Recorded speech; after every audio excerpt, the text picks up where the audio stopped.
দশম শ্রেণীর পাঠ্য অসুখী একজন এই কবিতাটি নিয়ে গিয়ে আলোচনা করব।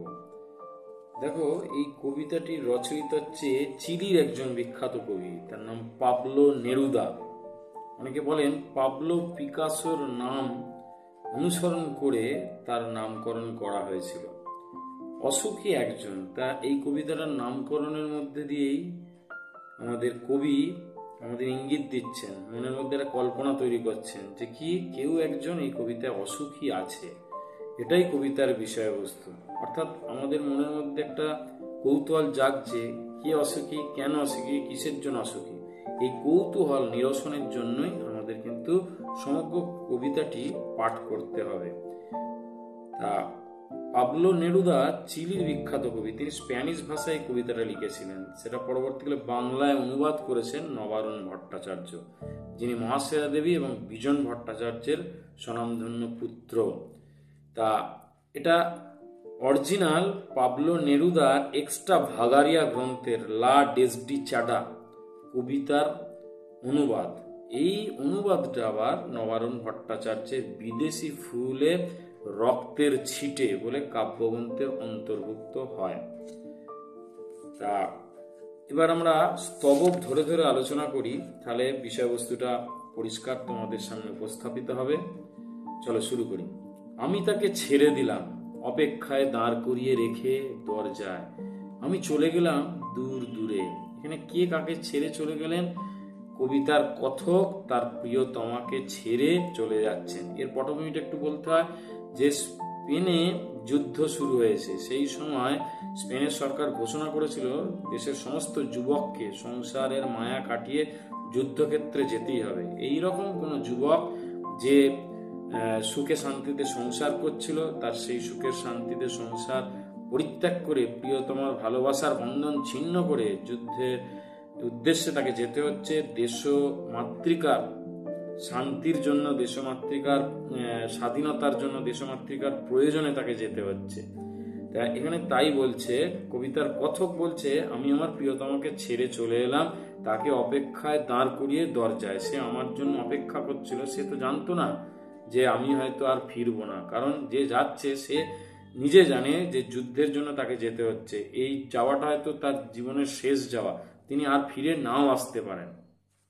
সে জানতো না আমি আর কখনো ফিরে আসবো না। অর্থাৎ প্রিয়তমাকে জানানো হয়নি, তাই সে জানে না, কিন্তু তার মনের মধ্যে আশা আছে যে কথক হয়তো ফিরে আসবে, তাই সে অপেক্ষা করছে। একটা কুকুর চলে গেল, হেঁটে গেল গির্জার এক নান, একটা সপ্তাহ আর একটা বছর কেটে গেল।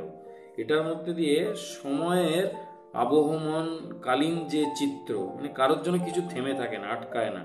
উনি যুদ্ধে গেছেন, তার জন্য কিন্তু অন্যান্য জিনিস আটকে নেই। সূর্যোদয় হচ্ছে, সূর্যাস্ত হচ্ছে, সেরকমই প্রত্যেক দিনের মতনই রাস্তা দিয়ে যেমন কুকুর যায়, কুকুর চলে গেল।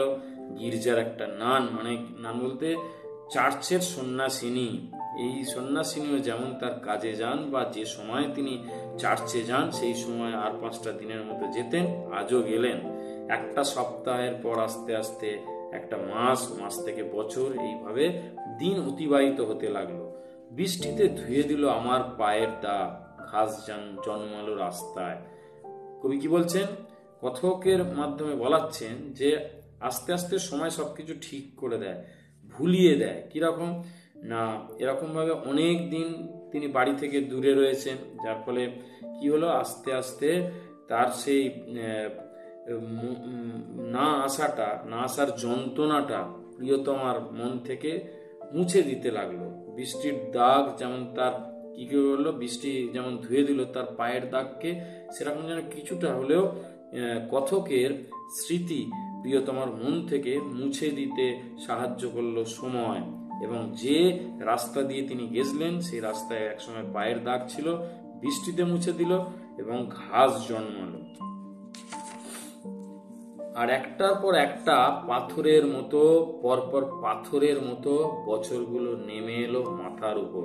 এরপরে প্রিয়তমার কাছে এক একটা দিন, এক একটা বছর হচ্ছে পাথরের মতো হয়ে গেল। পাথর আমরা জানি নিষ্প্রাণ, প্রাণহীন, নিস্পন্দ, ছন্দহীন। সেই রকম মানে কিছুতে প্রিয়জনকে কাছে না পেলে এক একটা মিনিট যেমন কষ্টের মনে হয়, অসহ্যকর মনে হয়, যন্ত্রণার মনে হয়। এখানে পাথরের সঙ্গে বছরগুলো তুলনা করে কবি এটা বোঝাতে চেয়েছেন যে প্রিয়তমার কাছে এক একটা সময়, এক একটা বছর খুব কষ্টের মধ্যে দিয়ে কেটেছে। তারপর যুদ্ধ হলো। একে তো পাথরের মতো বছরগুলো কাটছিল, প্রিয় জন তার প্রিয়তমার কাছে নেই। এই রকম প্রতিকূল পরিস্থিতিতে আবার স্বার্থপর সাম্রাজ্যলোভী মানুষদের স্বার্থান্বেষী মনোভাবের জন্য কি হলো না, শহরে যুদ্ধ শুরু হলো। এই যুদ্ধ শুরু হওয়াটাকে তারপর যুদ্ধ এলো এই কারণে বলা হচ্ছে। রক্তের এক আগ্নেয় পাহাড়ের মতো। কিরকম? আগ্নেয় পাহাড়ে যেমন অগ্নুৎপাত হয়, চতুর্দিকে ম্যাগমা, লাভা, আগুন ছড়িয়ে যায়, সেরকম যুদ্ধে চতুর্দিকে রক্ত ছড়িয়ে পড়লো। রক্তে সমগ্র শহর যেন স্নান করলো, রক্তে ভেসে গেল। শিশু আর বাড়িরা খুন হলো। যুদ্ধ কাউকে রেয়াত করে না, শিশুদেরও নয়। তাই এখানে বলছে শিশুদের হত্যা করা হলো, বাড়িগুলোকে ধ্বংসস্তূপে পরিণত করা হলো। সেই মেয়েটির মৃত্যু হলো না। অপেক্ষারত কবির প্রিয়তমার কিন্তু কোনো মৃত্যু হলো না, কারণ সে হচ্ছে চিরন্তন ভালোবাসার প্রতীক। ভালোবাসার মৃত্যু নেই, সে অমরত্ব লাভ করেছে, তাই তার মৃত্যু হলো না। সমস্ত সমতলে ধরে গেল আগুন। শান্ত হলুদ দেবতারা, যারা 1000 বছর ধরে ডুবেছিল ধ্যানে, উল্টে পড়ল মন্দির থেকে টুকরো টুকরো হয়ে। তারা স্বপ্ন দেখতে পারলো না। কবি কি বলছেন? পাহাড় বাদ গেল না, সমতল বা সমভূমিও এই যুদ্ধের আগ্রাসী আগুনের হাত থেকে রক্ষা পেল না। সমভূমিতে তার প্রভাব কিরম পড়লো? যে সমস্ত দেবতারা, মানে দেবতার বিগ্রহ অনেক প্রাচীনকাল ধরে মন্দিরে ছিল, বিগ্রহের মধ্যে বিগ্রহগুলোকে হলুদ কেন বলা হচ্ছে? অনেক পুরনো, প্রাচীন, সেই অর্থে। শান্ত, কারণ তারা চুপচাপ, মূর্তি যেহেতু, তাই তাদের মধ্যে কোনো রকম প্রাণ নেই, সেই অর্থে শান্ত বলা হচ্ছে। তারা যেন ধ্যানমগ্ন হয়েছিল, কই বলতে চাইছেন। সেই সমস্ত দেবতাদের পর্যন্ত রেয়াত করা হলো না। যুদ্ধের আগ্রাসন কি করলো? মন্দির থেকে দেবতাদের মূর্তিকে টুকরো টুকরো ভেঙে খান খান করে দেওয়া হলো। তারা যেন স্বপ্ন দেখছিল ধ্যানে মগ্ন হয়ে, তাই তাদের সেই স্বপ্ন দেখে যেন ছেদ পড়লো।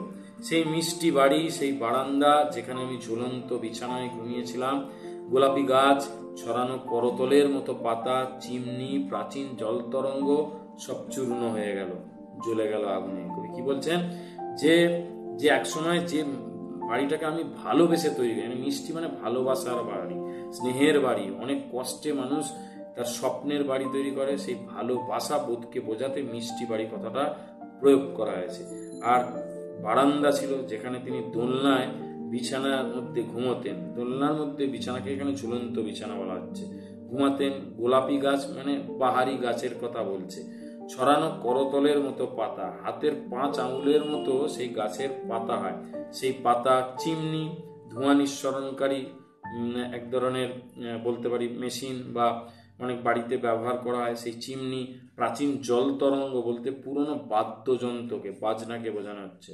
সব চূর্ণ হয়ে গেল, মানে কিচ্ছু বাদ গেল না, ধ্বংসস্তূপে পরিণত হলো, জ্বলে গেল আগুনে, পুড়িয়ে দেয়া হলো এগুলোকে। যেখানে ছিল শহর সেখানে ছড়িয়ে রইল কাঠ কয়লা, দোমরানো লোহা, মৃত পাথরের মূর্তির বিভৎস মাথা, রক্তের একটা কালো দাগ।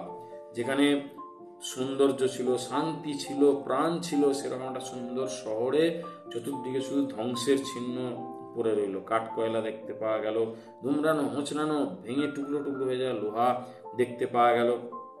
পাথরের মূর্তিগুলো আগুনের মধ্যে পুড়ে বিভৎস আকার ধারণ করেছে, বা মৃতদেহগুলো পাথরের মতো ভয়ঙ্কর রূপ ধারণ করেছে, সেই কথা বলছে। রক্তের একটা কালো দাগ, শহরের চতুর্দিকে যেন রক্ত কালো ছোপ পড়ে রয়েছে।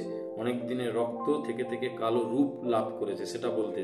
রক্ত এত ঝরেছে, সেই রক্তের বাহুল্যকে বোঝানোর জন্যই এই লাইনটার প্রয়োগ বা ব্যবহার করেছেন কবি। আর সেই মেয়েটি আমার অপেক্ষায়, কিন্তু কবির প্রিয়তম, কবিতার কথকের প্রিয়তমার কিন্তু মৃত্যু হলো না, কারণ সে ভালোবাসার প্রতীক। যুদ্ধ সবকিছু শেষ করতে পারে, ধ্বংস করতে পারে, শারীরিক মৃত্যু ঘটাতে পারে, কিন্তু মনের ভালোবাসা, এই ভালোবাসা অন্তহীন, এই ভালোবাসা ধ্বংস সম্ভব নয়, এই ভালোবাসার শেষ সম্ভব নয়।